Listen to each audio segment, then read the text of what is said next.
Hello. Bonjour à tous et à toutes. Hello, everyone, and welcome.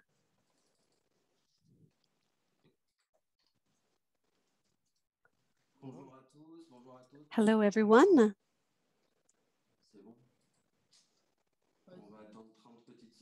We're just going to wait for 30 seconds for people to connect, to join. Welcome to this efficiency energy workshop with Climate Chance. So hello, welcome. Thank you for being here today and so many to join us this afternoon. So I am Romain Crozet, Director of Programs of the Association Climate Chance. You are in the workshop of the Energy Coalition hosted by Climate Chance. I would like to take advantage to thank the different members of the coalition, mainly its co-pilots, and those who are involved in the co-organization, the preparation of this session. The session today, the GRS, WECF, we have the GRS and Schneider Electric. So thank you for those who helped organizing this session. Today is the last day of the Climate Change Summit for Africa, and for the first time in our history, it is completely and entirely virtual. So it was supposed to take place in Dakar, but unfortunately the sanitary conditions pushed us to cancel the face-to-face meeting. We pushed it back to next year. We postponed it, but we are happy to see a high mobilization of our community online on the planned dates. So let's hope that this virtual moment will provide benefits to everyone and we can benefit from it. For the workshops, for the Climate Change Summit, it is about gathering the actors of the different coalitions that to share the best practices, but also to try to move forward, push these coalitions forward as well, because some of you know it. We have been speaking about it for different years, trying to provide a structure. Some are moving faster than others. There are coalitions that have led to very interesting results. For example, structuration of policies, namely with the Mobility Coalition on countries such as Morocco, the Ivory Coast, Senegal, and also with these coalitions, they have influenced national policies for sustainable mobility, and it is all about these strategies. This energy coalition and its aim is also to lead to more concrete projects that have an impact that is more visible than the one we have today around sharing best practices and mobilizing actors who are involved in different countries in the African continent. So for the workshop today, we will give the floor to the co-pilot of our coalition, represented by Grégoire Gaillet from the GRS, Anne Barr, who is honoring us with her presence in our offices today. From the WECF, we will have two pitches by Olivier Vessé and Jadi Touré-Valorem, and then Anaïs Asselin. And then after these presentations and pitches, it will be to you to take the floor and you as participants, because we will have work groups. We will split up around different themes, important themes. You will be split up into two virtual groups. And therefore, we will explain everything a little later. And this is why I am now giving the floor to Grégoire. And thank you very much, Grégoire, for your help on this specific topic. Hello, everyone. Thank you for giving me the floor. Thank you, Romain, Eva, and all the other co-organizers. I'd like to introduce myself. I'm Grégoire Gaillet. I work at the GRS. It's an NGO that has been working on energy transition for more than 40 years. And myself, I'm in charge of Infogramme, changing of scale, on the activities that you can see behind me. You can see an example here. We were in Western Africa, very involved, and for 15 years now, around questions to access energy for small rural companies. And there have been already several workshops providing you with this type of experience. You can look at the previous pitches or look at it in the climate change archives on the internet. We work on the questions of strengthening local actors, access to local collectivities, and we have experiences of energy diagnosis, support of collectivities in the Bénin on these themes: energies, territories, local actors, national actors. And this is why we also wanted to take part in the co-hosting of these workshops here, because all these topics are very dear to us. Perhaps I'd like to add that we have been active with Climate Change since the very beginning, since its creation on Climate Change Africa, more specifically in Abidjan. And we are members of the coalition. As Romain said, we all have constraints. We have not always been able to be as active as we wanted to. And we would like, with this workshop, to have a regular workshop, to have more sustainability. And we hope that the discussions today, the ideas that will emerge from our discussions, will help to organize new meetings and hopefully face-to-face soon.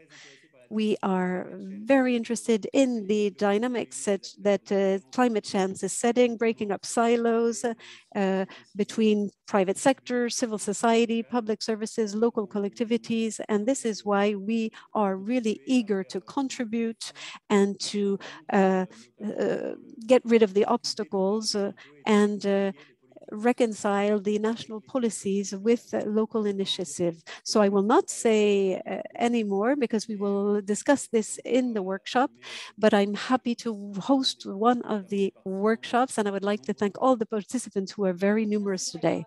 Thank you, Grégoire. Let's now quickly give the floor to Anne Barr. Thank you. So hello, everyone. I am a member of the Administrative Council of Climate Change, and with our NGO Women Engaged for a Common Future, we are following and getting involved. We have been involved with climate change since the beginning. We are part of several coalitions of actors, and we are also leading a certain number of projects. For my part, I am coordinating projects for WECF. I'm very committed and involved in the Climate Convention. We also have a great number of partners and projects on the field. For example, a project for energy transition and the local manufacturing or making of a solar energy in Morocco. In Senegal, we are working as well on the local production of solar equipment in the sector of food production. We also have projects in Ethiopia, Uganda, that are more oriented on biogas, but it is also, again, about energy transition and answering the emergency situation that we notice. So we want to strengthen the participation of women in this energy transition as well. I also see that among the participants, we have Guillaume Babin, who is the head of Universel, one of the associations that we have awarded and at the COP during the climate convention for solutions on gender and climate. It is important to highlight these climate solutions supported by women. So today, why am I here?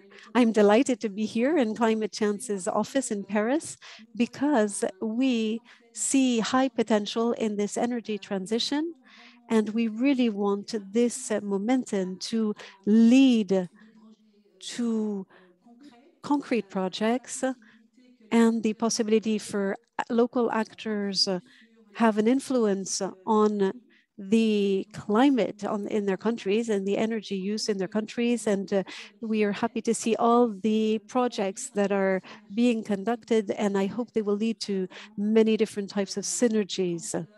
So it is important to highlight all of these projects. I would like to say one last thing. For us,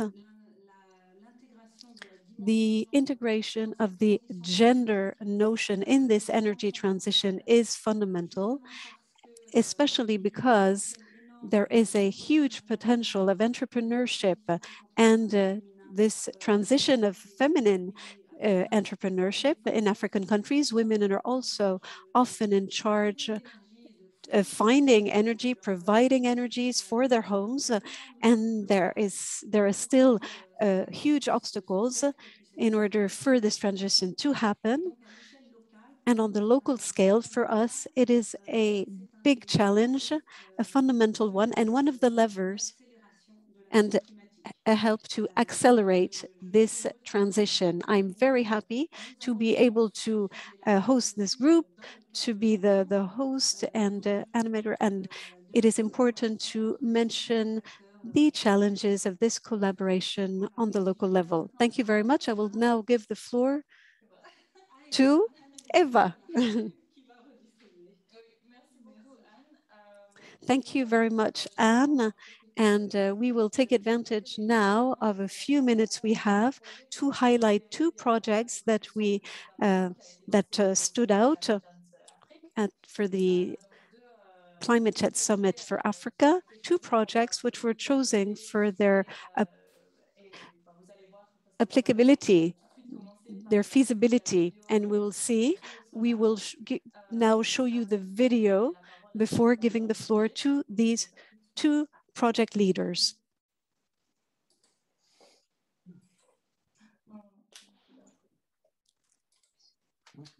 C'était lancé? Ouais, j'avais oublié de mettre le son. D'accord. Voilà.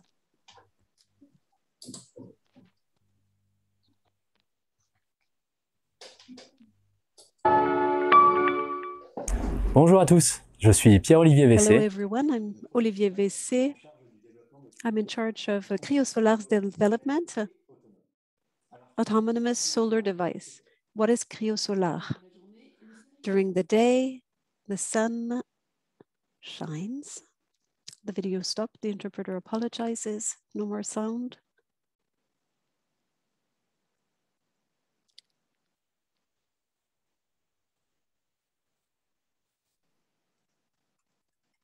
La vidéo est arrêtée.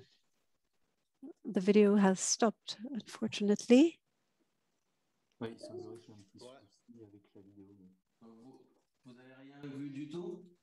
Have you not seen anything? No, no, just the 10 first seconds, in fact.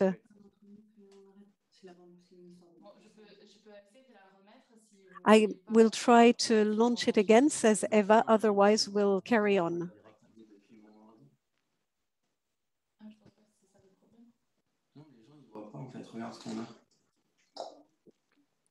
On n'a rien du tout. Ça avait bien démarré, mais ça a coupé au bout de quelques secondes. Attendez, je vais juste faire stop et je vais la remettre. Oui, je pense que c'est une question. Let's start it again.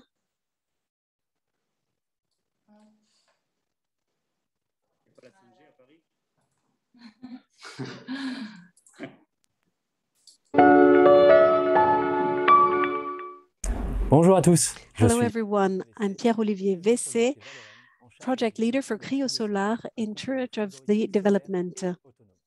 A new autonomous solar and cryogenic means. What is it? During the day, the sun feeds the photovoltaic panels. Electricity is produced and feeds an undulator, feeding the batteries, lithium batteries. The cold is produced simultaneously in the cold room, feeding both the room and the batteries, ensuring the traveling of the cold. The cold storage ensures the night time working as well. In the morning, everything starts again with the heating of the sun. After a first pilot set in Guadeloupe in 2021, the first Cryo Solar Africa was set on a cargo. It will be ready by the end of the year. And the next step is to globalize this use and diversify the different uses, whether in the food industry or the medical sector, and more widely in all of these sectors needing this cold technology. Thanks to a unique container or local technical room, you will be able to connect it to an existing room or several cold rooms with different temperatures. So meet us on criosoral.fr and learn more about this innovation.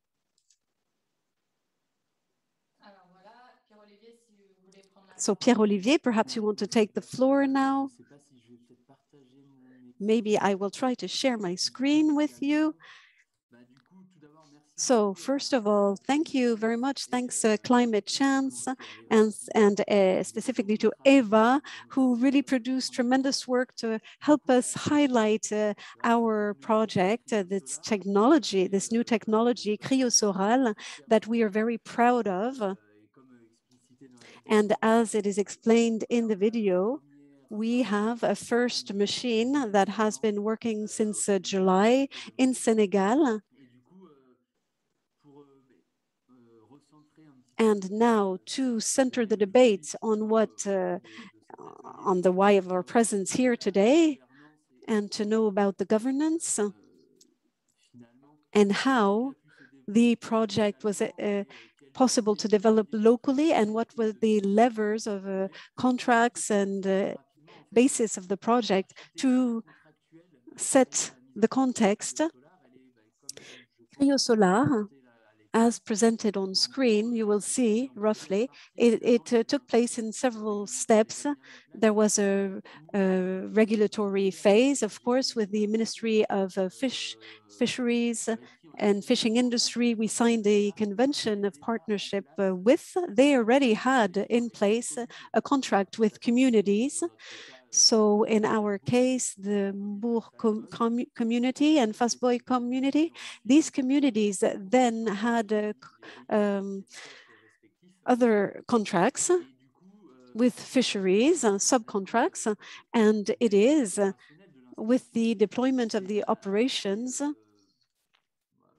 then that it was interesting to see how we have different cases, different situations in Mbour and Fasboy. And in Mbour, we have really a GIE that is the last part of the chain, the last element. It is the solution. They've really helped. They were very active and really helped us in order to implement and set up the container. For Fastboy, we see that in the end, it's the community which really took the lead on the implementation of the installation, the facilities, and also to add something that is dear to Anne. It is interesting to keep in mind that Criosolar in these two fishing areas and spaces, we have women's communities there who manage the market, the local market. And it is important to really shed light on them. They are very important for these types of projects. And I don't know if Yaji is going to say a few words, something he wants to add on to. Hello, Yaji Touré. I'm Pierre-Olivier's colleagues, one of his colleagues. I think you summarized things very well already with this slide, and you explained the origins of the project. Just maybe to underline the fact that compared to what concerns gender questions, Criosolar is in fact directed by a very active woman. And we could also say how useful Criosolar is for fisheries, but It will be important for FASPO as well, because you have to start from what exists and then evolve, support these projects. If we take the case of Montbourg, where they already have an existing cold room that works with a network, the National Electrical Network, with the returns on experiences that we've had with cryosolar, we see that it has been working for 2 or 3 months, and the feedback that we received is that the products, the fish are conserved by cryosolar, are better preserved than in the existing cold room. So what is important is that it is a tool that is very flexible. It can be adaptable to fisher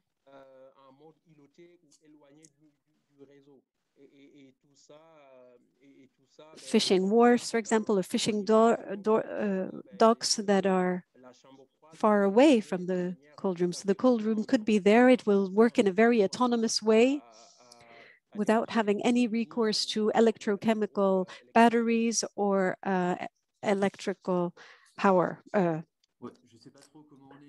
generation, sorry. I don't know what the timing is. Are we good? Perhaps a last word? You have time? So perhaps I'd like to say, to conclude, that we are in the phase that we're going to move on to technology and implementing the replicability of the project. And why not focus on the fishing area, but there are other wider sectors, whether the food industry or even sanitation, for example, the medical field, they have such needs as well. And we could use these projects and show how successful they are. And they could be a showcase to bring momentum and upscale the technology that we hope will develop everywhere in Senegal and in all the areas that are isolated from networks or where they don't have perfect electricity networks. Therefore, you can have a really high quality cold that is stable thanks to solar energy. Pardon, dernier mot. Non, c'est vrai que c'est un process. Yes, it's true that it is a process that is long to develop, and especially the local relationships, the strengthening of capacities, and the relationships and roles of each of the local actors. The beneficiaries are very important, and it is useful to discuss this today, to speak about it and see how we can try to have a better lever to make sure that the companies have the best conditions possible and that these projects can benefit to wider populations and more people. Thank you very much, Giagi and Pierre-Olivier, for this extra information. I think we will also talk about it in these small discussion groups, but now I will give the floor to Anaïs Asselin from she also took part in the pitch, and there's a pitch corner on our website. I will share the link with you. Now the floor is yours, Anaïs Asselin. Thank you very much, Eva. Hello, everyone. First of all, I'd like to thank Climate Chance for this opportunity to exchange with all of you today. And I am at the head of the MIDI Center, and I will share with you our collaboration project in Benin. And this is in line with the theme of our workshop today, strengthening capacities around energy in Africa. But before beginning, I already would like to say a few words on the MIDI hub. It's a specific structure we started 10 years ago, and this was from a desire of economic actors and academic as well in the northern part of France near Lille. And we wanted to federate, to gather. The objective was to have a space for dialogue, to support collectivity of these fields and support R&D innovation. This desire was born from the field, on the field, and led to the creation of an association, the Pôle Médée. It means that we are working on energy. We are gathering about 100 members and partners who, as you will have understood, for companies, to big groups to small startups, and for the academic world, we have teachers and researchers. Our mission is to be the bridge between all of these actors, and we are the translators, so to speak. We have people working on the same themes, but not with the same ways of organizing their work. So we need to organize the constraints, the obstacles, the needs of all of the spokespeople, who are very diverse in a company, from a company, a laboratory, a startup. This mission is also found in our governance instances. We are an association, and all the entities are at a balance. And this is what we want, to have this balance in our collaboration. We want a true balance between the two types of actors. We are working with our operational team to support the project creations, the search for partners, and to strengthen competitivity in this field. And it is important to understand what we do with our African partners. So since 2017, with the support of the Hauts-de-France region, we decided to use this to set up collaborative projects with our African peers. So it was we had we wanted an African startup to be able to reach out to us and to strengthen their solution from a technical point of view. In return, the idea that would be that a company developing on the African continent could have the support of the country in order to have the right training sessions that are needed, and recruit as well. So this is what I wanted to mention. This project is working quite well. We have about 30 projects that have found the right support. Some have already financing in 12 different countries, and we have about 10 actors mobilized on all of this dynamics. This is the framework and the project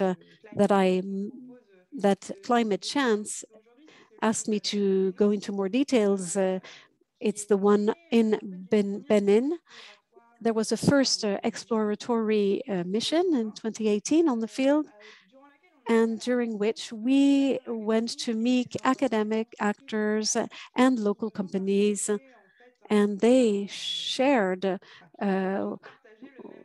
the same things, the same remarks. They thought everything was, the reality was too disconnected from the local needs, and the local companies couldn't find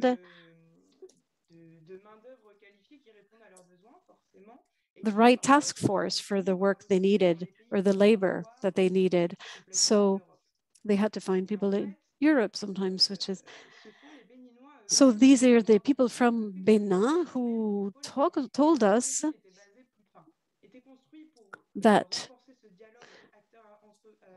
in fact, at the origins, we wanted to strengthen the research, but they saw in Benin that that would be an answer to their desire for training, specific training. So we received financing for the Hauts-de-France region, And this enabled the creation of a cluster in Benin, which is called the Energy Application Cluster. It is fully autonomous. We were only there in support at the beginning stage. This cluster has been created since 2019, and this is the phase of takeoff, so to speak, now.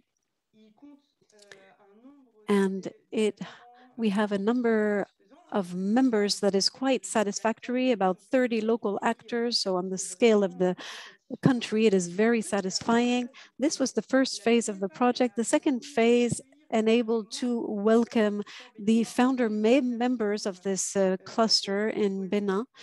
At the heart of the Midi cluster.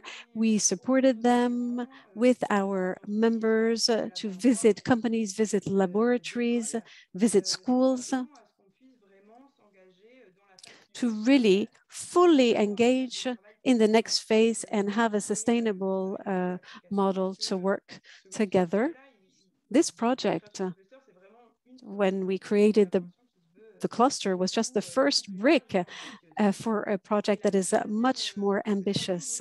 And the third aspect of this project, which is touching at the end, and we will end in 2020, at the end of 2020, it's the mapping of competences of the training offer in Benin. We have also seen and noted that during the exploration phase, I hope that now most issues have been solved, but even the local people didn't know what kind of trainings were accessible, what were the purposes of this or that training. So it was important to make a mapping and therefore challenge it compared to the needs of the companies. This is a project that is now ending, at least for its two first phases, but it is going to last. We have the idea is to act as a mirror so that when our members come and see us with an ambition in Benin, we can easily direct them to the cluster. That way they can have an easy access to their spokespeople.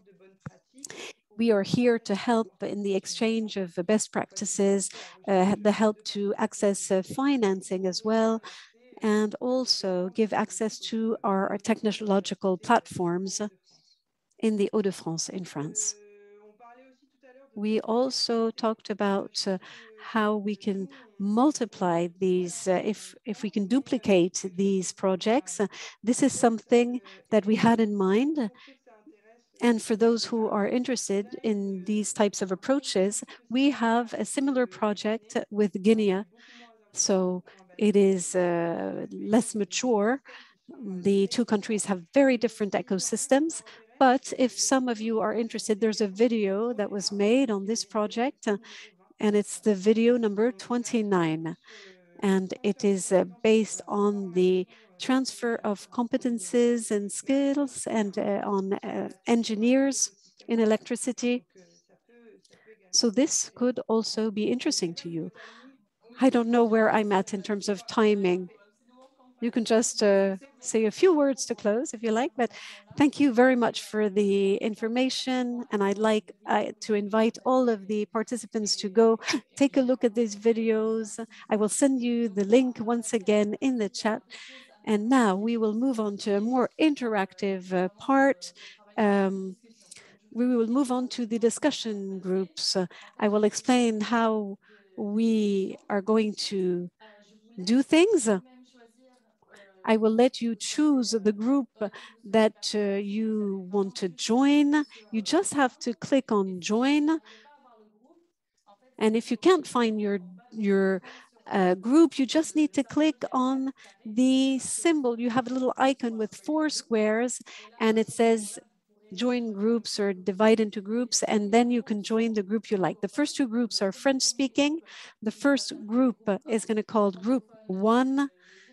the French-speaking group, the moderator will be Grégoire Gailly, sorry, on the local actors. Second French-speaking group will be moderated by Anne. It will be on local collectivities and the energy projects. And the third group will be the only English-speaking group. For all of the English speakers, you will be together. Antoine will be the moderator, and it will be on strengthening capacities. I'm now creating the group, and if I see you're not able to join, I will help you in doing so.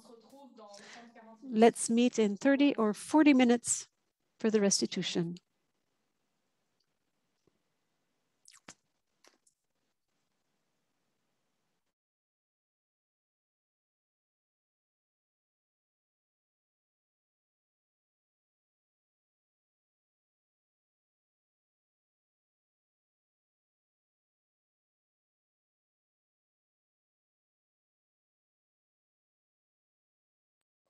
Alors, normalement, vous voyez les groupes, vous pouvez les choisir.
Chacun des groupes a une personne. Chez nous, c'est Madeleine qui va oui, rendre compte, qui a la lourde charge de synthétiser tout ce qu'on s'est dit. Si ce n'est pas trop demandé, Madeleine, est-ce que vous pourrez commencer du coup pour la restitution en juste 2-3 minutes? D'accord. Merci, Madeleine.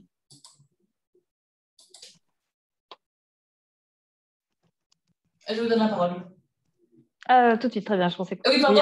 Excusez-moi, je pensais qu'on attendait 2-3 minutes, désolée. Non, je crois qu'à peu près tout le monde est là, donc on peut y aller.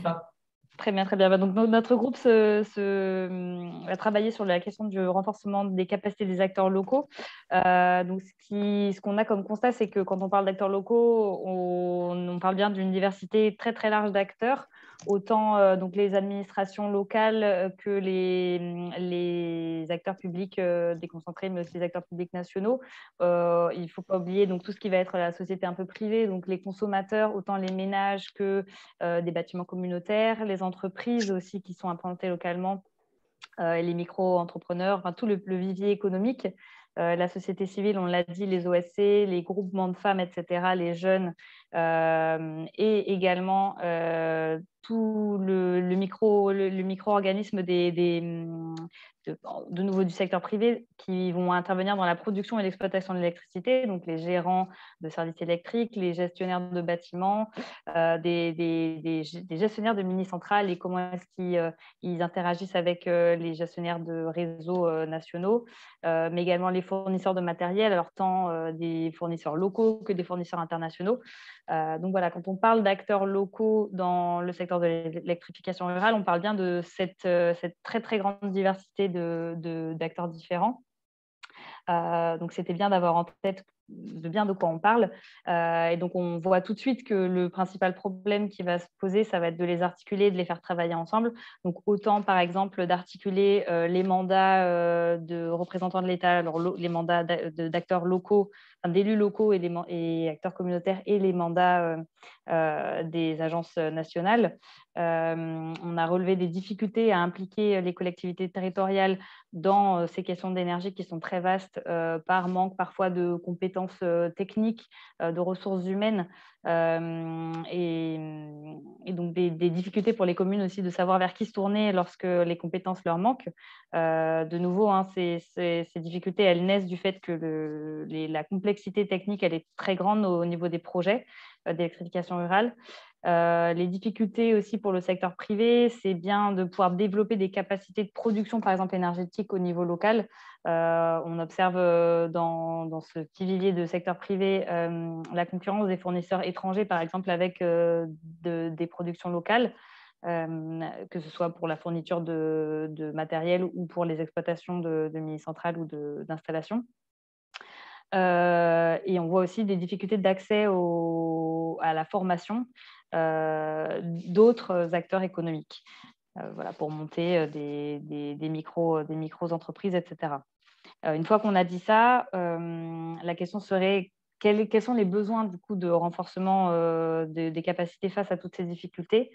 De nouveau, là, en scindant un petit peu en grandes catégories d'acteurs, pour les collectivités, on voit qu'il y a un besoin de renforcement des compétences techniques, parce que de nouveau, c'est un sujet qui est très technique, l'énergie. Il y a aussi un grand besoin de partage de retours d'expérience pour justement, plutôt en gestion de projet, en ingénierie de projet. En ce qui concerne les producteurs, le secteur privé, on a un vrai besoin de formation professionnelle de techniciens électriques pour éviter que finalement le sujet de l'électrification rurale soit traité comme plutôt une question commerciale et que derrière, il n'y ait pas ce lien entre un système qu'on vend qui est quand même très technique et qui doit être adapté à des besoins et donc les personnes qui l'achètent. Donc, un besoin en renforcement des capacités techniques des privés qui vont vendre tous ces matériels. Et au niveau des consommateurs également, on peut faire remonter des besoins en renforcement de capacité, déjà pour connaître tous les mécanismes financiers qui vont permettre, par exemple, d'acquérir ces systèmes un peu climate smart, donc des panneaux et autres. Parce qu'on sait qu'il y a de l'argent, il y a des moyens qui sont mis à disposition, mais naviguer ces solutions de financement, ça peut être compliqué pour des consommateurs privés. Donc, on a ce besoin d'accompagnement pour pouvoir toucher ces aides et ces choses qui sont mises à disposition. De nouveau, un accès à la formation pour des micro-entrepreneurs, parce qu'on sait que l'État n'a pas le seul rôle dans le développement. Il faut bien soutenir ce vivier économique. Et également donc, un renforcement des indicateurs d'impact et des indicateurs qui montrent que toutes ces solutions, ces micro-projets qui sont réalisés un peu partout, que ce soit par des ONG ou par des acteurs privés qui vont commencer à diffuser des innovations ou des systèmes qui fonctionnent bien, pouvoir développer des vrais indicateurs d'impact et des vrais indicateurs de pérennisation pour aider à ce changement d'échelle qui reste vraiment l'objectif à atteindre. Donc voilà, peut-être en résumé en 3 phrases, les acteurs locaux, c'est bien une très, très grande diversité d'acteurs qui a un besoin de renforcement de capacité pour les aider à s'articuler les uns avec les autres et profiter du retour d'expérience et des compétences de chacun. Voilà, j'espère que je n'ai pas été trop longue. Oui, non, un grand merci. Je vois que vous avez bien travaillé, du coup. C'était hyper intéressant. Et je pense que tous ces points-là, ça me fait penser, en fait, c'est des choses qui peuvent nourrir aussi la feuille de route qui existe déjà pour notre coalition énergie. Donc, merci à tout le monde de ce premier groupe d'avoir participé et contribué, parce que ce sont des expériences et de retours d'expérience qui peuvent vraiment nourrir assez concrètement à la feuille de route. Donc, merci beaucoup. Et je passe maintenant au groupe numéro 2 qui a été modéré par Anne. Je ne sais pas si vous avez réussi à trouver quelqu'un pour restituer ou... Alors, je crois que malheureusement, dans notre groupe, les personnes n'ont pas osé se lancer dans la restitution. Donc, je vais le faire. Mais je serais tout à fait preneuse de commentaires si les gens souhaitent rajouter des choses que je pourrais avoir oubliées en essayant d'être quand même synthétique. Donc, on rejoint tout à fait le premier groupe sur le fait que les acteurs sont extrêmement divers, de taille, de compétences et avec évidemment des objectifs très différents. C'est un peu ça qui fait la difficulté de cette collaboration. Donc, nous avons identifié d'un côté, évidemment, le secteur entrepreneurial, le secteur privé, mais avec des formes entrepreneuriales très diverses qui peuvent aller de l'artisan à l'entreprise ou à la coopérative, par exemple, ou le GIE.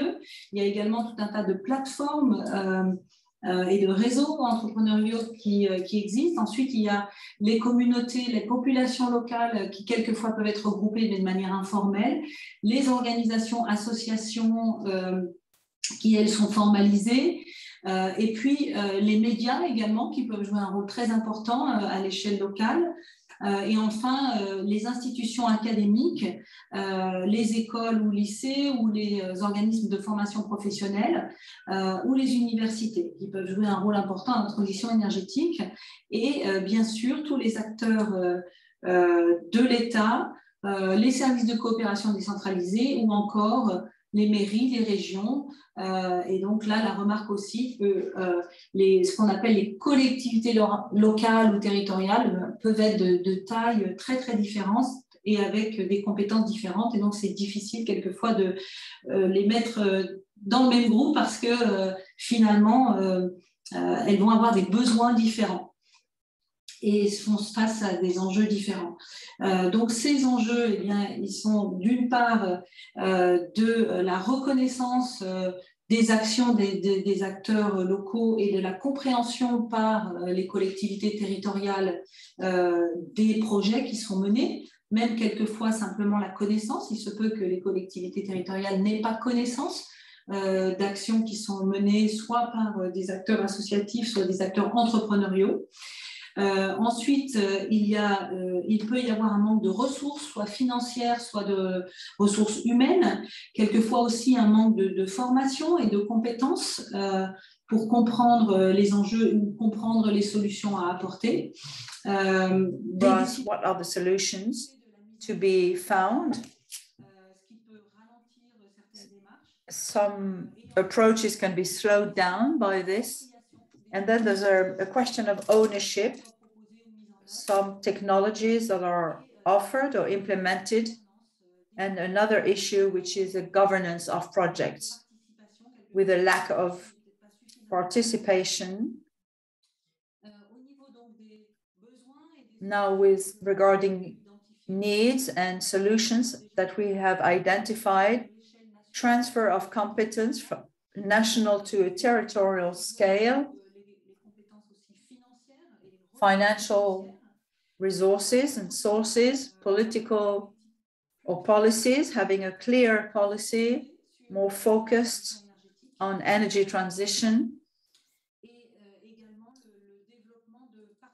Also developing partnerships, programs, and contracts to enable local authorities to act.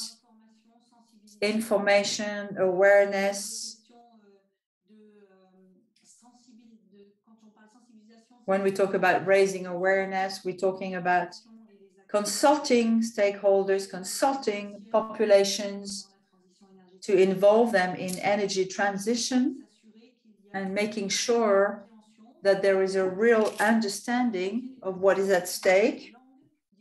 Sometimes there might be different language skills, different languages. Now, the budget lines is another point. We talked about transferring financial resources and also networking. We talked about multi-actors.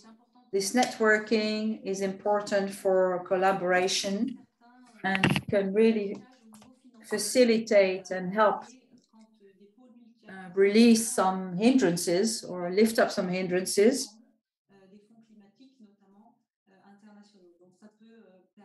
So this could also be a lever to overcome some difficulties. Also, the issue of men and women equality. We talked about the importance of education, access to training for women. These are challenges which often are forgotten.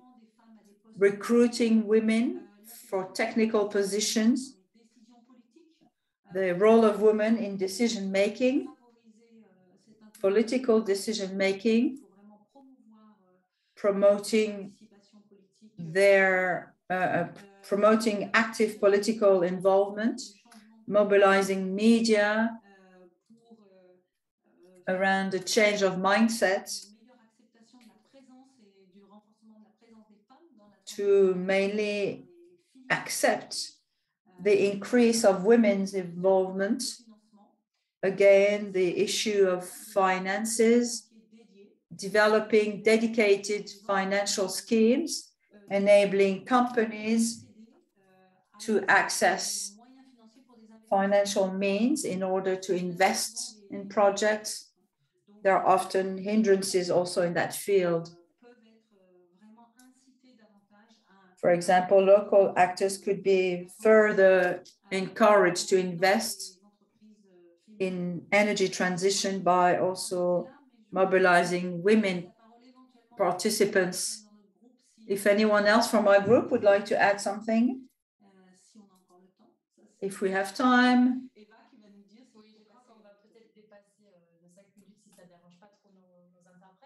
We may, go for another 5 minutes. Unless somebody else from this group would like to say something.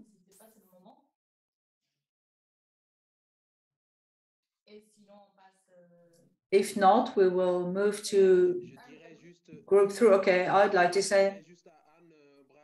say, Anne, well done. Congratulations for this great report. Sorry, we did not really support you that much to take any initiative in that respect, but you did it brilliantly. Now, anything else connected to the issues of gender also? We could mention gender issues, offer a better support to women in entrepreneurship.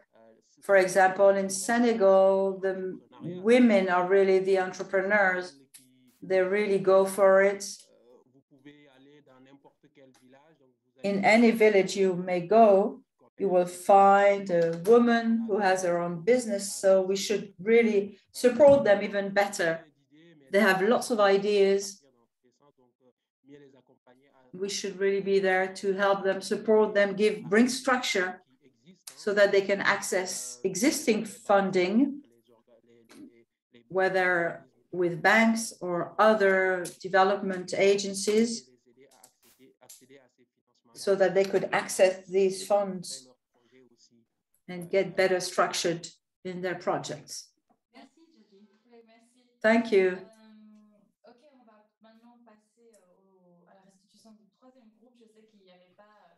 Moving on to the third group, I know it was a smaller group of English speakers. Antoine, or your colleague, maybe could report. You could do it in French. Je vais laisser Eric faire la restitution en anglais. In English. Eric, the floor is yours. Okay, thank you. And I'm happy and humbled to be given this opportunity to present on what we came up from the 3 or 4 questions which we were discussing. And fortunately, as Anna said, this was the smallest group. We were only 2. And obviously, we had the chance to discuss really quite a lot. So starting with the first issue, who are the local actors, let me say that we shared detail in respect to this issue, but we categorize the actors into three, whereby we looked at the private sector or civil society organizations working at the local level. We have also the local authorities, that is from governments, usually the municipalities or the county governments, as we may call it, from where I come from in Kenya. But also we have the developmental actors who support development work in the local level. So these three actors actually come in handy to make sure that the farmers, the youths, the women, the men at the local levels are supported to be able to carry out and developmental work. But those ones who are directly affected, as we might say, are actually the communities, and the communities comprises of the three categories of people that I've said. That is the young people, the women, and the men. And these three categories can be either farmers, they can be either cooperatives, in that spectrum. Going to the second issue, where we were looking at the difficulties that these people encounter, we also did group it into majorly three, whereby we focused on lack of capacity as one of the main challenge that these local actors face. There's also the issue of financial constraints.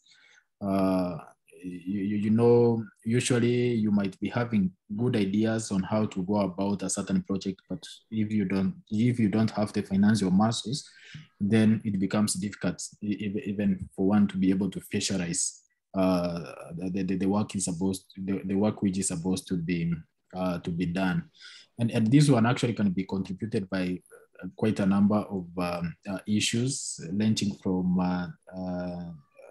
lack of proper policies from the government, which also emanates from maybe some skewed kind of information, whereby you find that there are quite a number of, there are quite different levels of information gap when it comes to making sure that the issues which are happening at the national level are cascaded down to the local communities, and the issues which are happening at the local communities are scaled up to the national level. So that misalignment of communication and the communication gap also brings out some of these issues that I'm presenting here today. So this one also makes it hard even to visualize the practicality of the implementation of the programs, because usually, you know, from the national level or from the policy level, you can come up with some good or clear guidelines or policies, but if these policies will not be conveyed or transmitted to the local communities in a way which these people can be able to understand, then they remain at the national level as policy papers without proper implementation plans. So the practicality of it and the theoretical part of it, if it is not well realigned, then implementation of programs becomes a little bit challenging. So with Antoina, we came to an agreement that if these issues are addressed, that is the issue of capacity, the issue of resources, the issue of proper policies which must be communicated well and practically be transmitted to the people at the local level, then it will become easier for development to be able to happen. some of the needs that, what are their needs in terms of capacity? Okay, this one we also discussed it in detail, whereby Eric? we said one of the needs. Eric, I think we Yes. just need to wrap up. So if you could just really say the last needs in one sentence, and then we'll have to conclude. I'm sorry. Okay, thank you. So engagement with the local leaders, there needs to be sensitization, there needs to be a promotion of these issues, but also making sure that there is partnerships and the engagement with the communities. So that is, I think that is it. That is what we discussed, and I hope we also contributed to the discussion today. Thank you. Great, that was really interesting. Did you want to say one last thing, Antoine? No, I just wanted to say thanks to Eric for this. Thank you, Eric. It was great that you managed to come up with all that, just you two. So thank you so much. Donc, oui, donc encore merci à tout le monde. Je suis désolée, on va devoir mettre fin un peu. Now we're going to have to stop our workshop. We are 13 minutes over time. I would invite you to join our closing sessions, which will start shortly at the next hour. I just want to thank all of our organizers, those who have been working on organizing these workshops, Valorem, Paul Medek, and all the others who have been here with us today. Also, to remind you that we wanted to organize an event to boost this coalition of non-state actors. This coalition is made up of a whole range of non-state actors, as you have been discussing, NGOs, women's group, youth, local activities, companies, local companies. We want to gather all of you during these sessions to look at the hindrances and priorities for accessing energy. Thank you for taking part in this workshop. One last thing.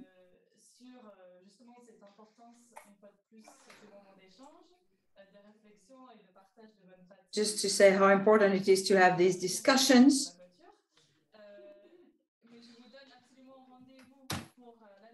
And I will invite you to meet next year in Dakar for our next summit. We want to keep working with you all along this year to prepare for next year's summit. We already have some ideas for advocacy for our coalition, so we really do want to help us do that. Big thank you to our interpreters who stayed a bit longer. And please join us for our closing session in a few minutes. Thank you very much. Bye-bye. Merci. Au revoir.